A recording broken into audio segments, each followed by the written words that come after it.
I think one of the most classic backdrops for D&D adventures are found often in forests and woodlands. There's something about the woods that evokes a sense of mystery and danger. It feels like a truly wild place, one that is far from civilization and one that can give any adventuring group a run for their money. Hi, welcome back aboard the Earthmote. I'm Randall. Welcome to my thematic terrain series where we are exploring the different terrain types found in our fantasy games, particularly for hex crawls and sandbox campaigns. We're trying to break down their unique themes, features, and kinds of monsters that call these different places home, so we have a better understanding on how to use them and employ them effectively within our games. This is the second installment of the series. You can check out video number 1 on the screen now or down in the video description. So let's go ahead and venture into the woods for this week's episode of Thematic Terrains. I think to start our discussion on these different terrain types, we need to take a look at how they have been presented contextually, both in literature and throughout human culture. Nature and the different biomes on our planet are ripe with symbolism and meaning. And I think if you want to design some fun areas for your fantasy role-playing game, your sandbox, then you might as well lean into that and borrow from that shared human experience. And I think woods and forests have a few central themes to them that come up time and time again across traditions and literature. The first is the idea of the unknown and the uncanny. Forests often symbolize mystery and danger. They are these dark, dense, labyrinth-like places where people can get lost. In medieval Europe, these forests are often associated with bandits, wolves, witches, and the supernatural, which works really well for our fantasy role-playing games. These ideas show up time and time again in fairy tales like Hansel and Gretel, Little Red Riding Hood, and Snow White, all stories where youthful characters wander into the forest and confront danger or temptation. The forest is the opposite of the village or the cultivated field. It is a wild, uncontrolled place outside the bounds of human order. The second idea is one of transformation and initiation. Forests are these liminal spaces where characters undergo tests, transformations, or initiations. In Arthurian legend, knights venture into the forest to encounter the unknown and prove themselves. Take a look at Sir Gawain in The Green Knight for an example. In modern fantasy, characters who enter forests often emerge changed. Think of the Old Forest or Fanghorn Forest in Tolkien's work, or the Forbidden Forest in Harry Potter. The third theme is really this sort of connection to the supernatural. Forests often act as thresholds between the human and the spiritual or the fantastical world. In Celtic and Norse tradition, forests were considered these sacred groves, home to God and spirits. Shakespeare uses this in A Midsummer's Night's Dream, where the forest is a space of enchantment, where normal rules break down and magic intrudes. Next, we have the idea of freedom and escape. Forests symbolize this idea of freedom and refuge from oppressive social order. In Robin Hood, Sherwood Forest is a safe haven for these outlaws rebelling against a corrupt authority. In romantic literature, forests and woods represent a return to purity, authenticity, and liberation from urban corruption. Lastly, we have the idea of woods representing the inner psyche or the unconscious. Modern interpretations often read these forests as a symbolic representation of the unconscious mind, this dark, tangled place full of hidden fears and buried desires. Entering a forest can symbolize a journey inward, facing one's shadows and returning with new self-knowledge. With an idea on those recurring themes that come from our forests and woodlands, I think there are a few ways that we can functionally present those themes in our forests and woodlands to our players. And these different ways are going to give us some different potential narrative outcomes. And of course, you are free to mix and match these different functions as you see fit, but I'm going to present them independently in this video and leave that up for you to decide on how you would maybe want to go ahead and mix them. So the first function is this idea of the forest as a trial. In this function, the forest is a place where characters are really being tested. This is a danger zone. The symbolic role in this case is sort of the unknown, maybe chaos, danger, and possibly death. The narrative function you're trying to present with a forest like this is to really test the characters by forcing them into this place that is maybe a little bit fearful, maybe there's some disorientation going on, things like that that kind of make this place feel dangerous.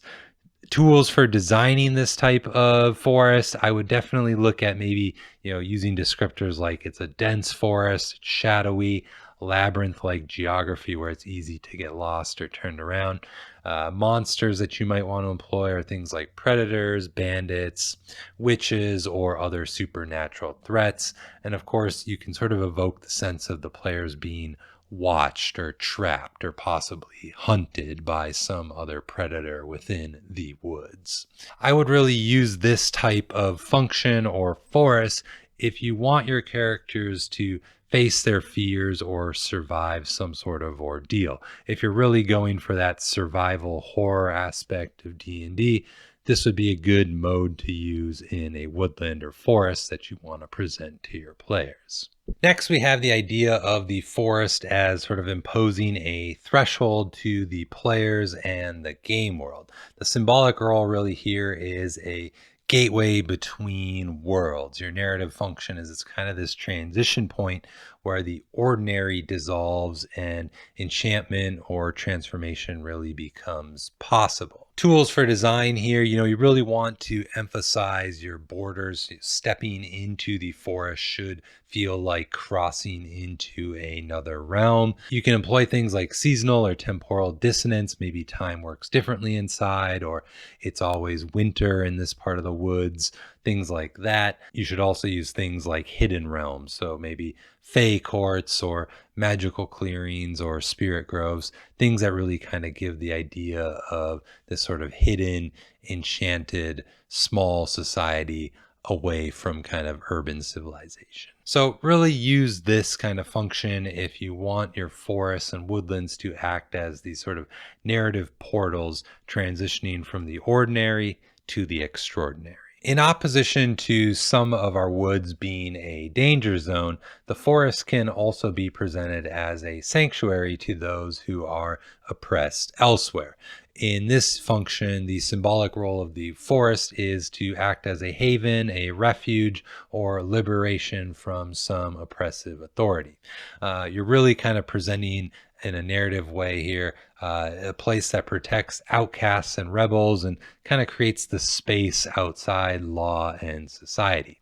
Your tools for designing these types of forests include things like hidden communities and forest camps and secret pathways, whether they're magical or mundane. Really contrast these forest sanctuaries with a corrupt or oppressive civilization. Maybe there's a town or city nearby that represents those corrupt ideals. Emphasize the ideas of abundance. Maybe there's plenty of food, plenty of shelter. So use this function if you want to highlight rebellion, resistance, or alternate communities hidden away within these forest sanctuaries. You can use your forest to represent an inner journey into the character's psyche. I'll admit that this one is a bit trickier to pull off in a sandbox game, but it probably depends on the type of group you have and the type of game you are running, if it's even worth attempting. But I do think it can be quite satisfying if it's done right and with the right group. So the symbolic role you're trying to present here is really kind of the idea of the subconscious mind, maybe kind of shadowy places or possible transformation for the characters. The narrative function is this landscape mirroring internal conflict growth, or self discovery. Tools for kind of designing these sort of psyche woodlands are to really kind of present sort of symbolic obstacles, characters confronting their fears or potential aspects of themselves. Maybe you're using illusions or mirror monsters, things like that. You can really play out that dreamlike or surreal qualities. Use things like mist. Maybe there's repetition or shifting paths that don't make quite the logical sense that they should. And I think you should really have some sort of clear return moment, maybe emerging from the forest changed after the players have successfully completed their quest. They're right through this subconscious journey. So use this function if you want your narrative centered around internal growth or some sort of shadow confrontation for your party. Lastly, we have the idea of forests as a sacred place. In many stories, religions, and cultures, forests are considered spiritual and sacred places. This is definitely one function you can utilize and play up in your own game worlds if you choose. It's one I really enjoy using in mine. The symbolic role here is a place of spirits, divinity, and cosmic order. Your narrative function is really to present this place as an area where characters can engage with forces larger than themselves. Tools for design in this case would be, representing the woods as sort of a sacred grove. Maybe there's large ancient trees, ritualistic sites, things like that will really kind of embody that feel of a sacred place. You can have encounters with gods, demigods, fae, or elemental spirits. Themes of reverence, respect, taboo, or trespass can definitely be employed as well. Maybe it's a forbidden place to go, and there are guardians that watch the forest for any would-be interlopers. Use this sacred grove forest function if you want your forest to act as these cosmological or spiritual centers within your sandbox game. Well, we've already highlighted some of the monsters that you can use throughout our discussion so far. I think it's worth doing some summarization here so you have a good idea of which ones you might want to employ.